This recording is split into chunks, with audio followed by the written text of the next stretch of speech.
From its humble beginnings as a fun little bonus inside Project Gotham Racing 2 on the original Xbox, Geometry Wars is a franchise that was really great and then was suddenly gone. Of the 4 main entries in this series though, it's the one that came out exclusively on Nintendo platforms that just seems like the most forgotten. Let's look back and see if we can find out why everyone pretty much dismissed Geometry Wars Galaxies.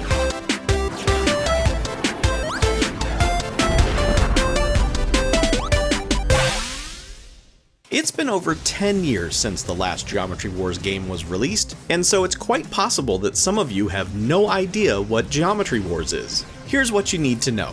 Initially a fun side project made by racing game developers Bizarre Creations, you play as a little spaceship that vaguely resembles the main shape from the arcade game Tempest, and you fly around a grid inside a fixed area, shooting various colored shapes, all of which have different behaviors and patterns. They don't shoot at you, technically, but they are everywhere. Last as long as you can, or get the highest score. It's fast, it's twitchy, it's bright and colorful and cool. It looks great, it sounds great, and it plays great. There, you're caught up.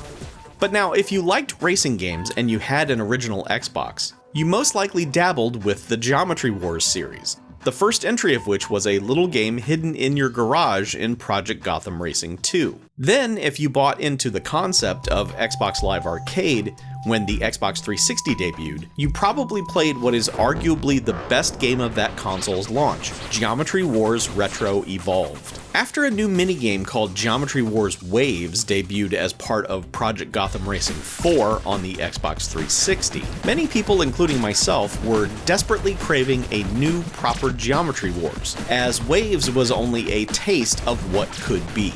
And in 2007, Vivendi, who had purchased Bizarre Creations just before all of them were eventually merged into Activision, released Geometry Wars Galaxies, exclusively for the Nintendo Wii and the DS. Response to this follow-up to the excellent Retro Evolved was mild. It didn't seem to get much buzz, and people who played it, including myself, bounced off it fairly quickly. When I did my live stream recently to capture the footage for this video, I managed to get the timeline all wrong as my memory is dumb and old. At the time of the live stream, I thought Galaxies came out between 2 and 3, but it actually came out before Geometry Wars 2, as this released in November of 2007, and Geometry Wars 2 came out in July of 2008. Also, since I'm correcting my past mistakes, this is where the geomes concept came from, not Geometry Wars 2. Geomes are the little yellow bits that pop out when you destroy an enemy, which when collected, increases your score multiplier. They also convert at a different rate to count as currency, which you then use to purchase power-ups and new levels throughout the game, but more on that in a minute. So why was Geometry Wars Galaxies met with such indifference? After all, it's still the same concept with the same look and feel. Well, I went back and looked through some old reviews from all the major outlets, and review scores were solid. 7s and 8s and even the occasional 9 were all awarded, so critical acclaim was certainly there. Reviewers openly welcomed more Geometry Wars. Players didn't seem as high on it though. I suppose one issue might have been price. The initial minigame was a freebie in Project Gotham Racing 2, and Retro Evolved was $5 on Xbox Live. Waves was also a free game mode inside Project Gotham Racing 4, but then Galaxies comes along and it was $40 on the Wii. That is a huge jump in price for a game which, at least in screenshots, doesn't look much different than the $5 one. This is an understandable concern. Another issue might have been the sudden change in platforms. Geometry Wars was exclusively an Xbox game throughout its first 3 entries, and then suddenly, the first full retail game was exclusive to Nintendo consoles. Now, some people are just weirdo console warriors, and they might have been angry about all that. But others might have just had a 360 and did not have a Wii or a DS. Or it could go the other way. Some players might have just had a Wii and were completely unfamiliar with Geometry Wars outside of maybe word of mouth. Not everyone gets every console. Hell, when I was a kid, I sure didn't. Stupid parents. Yet another potential barrier to fun might have been the controls. On the Wii, the primary control scheme was of course motion controls, where you had to point the Wiimote at the location on screen where you wanted to shoot and then pull the Wiimote trigger. Now, if you had a proper Wii Classic controller, you could just play the game like a twin-stick shooter, as it should be. But how many people had a Classic controller at the time? I bet the Venn diagram of owners of Classic controllers who also planned to buy Geometry Wars was pretty small. Hell, I was the target audience for the game, and I never had the Classic controller until years later. Still, another hurdle might have been expanding the gameplay options too much for people who just liked and wanted the simple arcadiness of the original Xbox Live game.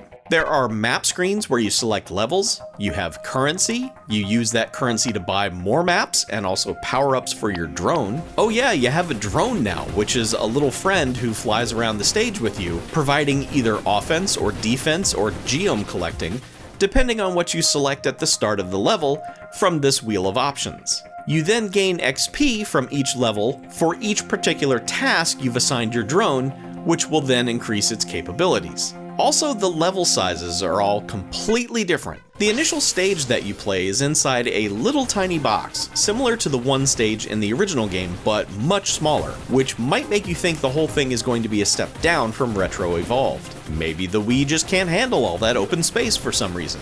But as you open up more levels, you will shoot stuff inside larger boxes, and even various other shapes like diamonds, and these zigzaggy things, and documents from Battlestar Galactica. Some stages will feature asteroid-style enemies which are initially huge until you shoot them, which unleashes smaller and smaller versions of those enemies. And other areas can start you out with different conditions like only one life or no smart bombs, or sometimes both of those things. And visually, it just does not look as good as the Xbox version of the game because this is the Wii, a 480p console at best that most people had hooked up to their TV with composite cables. You probably had an Xbox 360 because you were into the future of HD gaming and whatever, and pixel counters loved to laugh at the Wii. Edges of objects in Galaxies can look quite dull, and when in motion everything can appear smeary.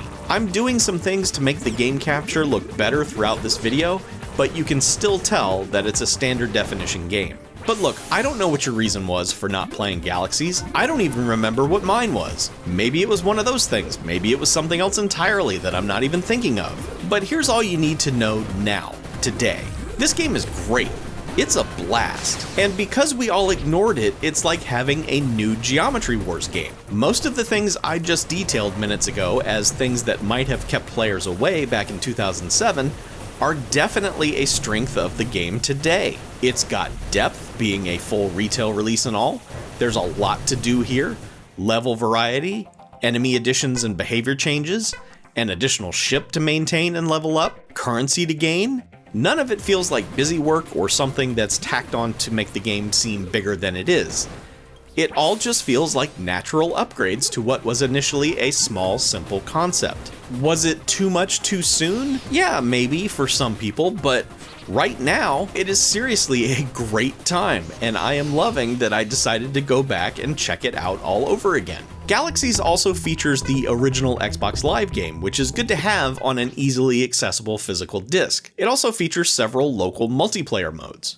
Now sadly, the online leaderboards no longer exist since the Wii's online functionality is no more, but you could even link your accounts on the Wii and the DS versions of the game to unlock additional levels. Now that would have cost you a total of $70 by the way, as the DS game was sold for $30. I'm unsure as to if this feature still works or not. I only have the Wii version of the game, but still, it's a neat idea. If you've got a Wii or a Wii U at home, the next time you're in your local used game store, see if they've got a copy of Geometry Wars Galaxies and pick it up. It is no longer $40. And while I would love to get an HD upgrade of this for all the current platforms, playing the original right now with a classic controller is perfectly fine. You should definitely check it out. And I'm gonna get back to it here because I'm still having a lot of fun going through all these different levels, so I gotta go. I will see you next time. Absolute recommendation though, totally pick this one up.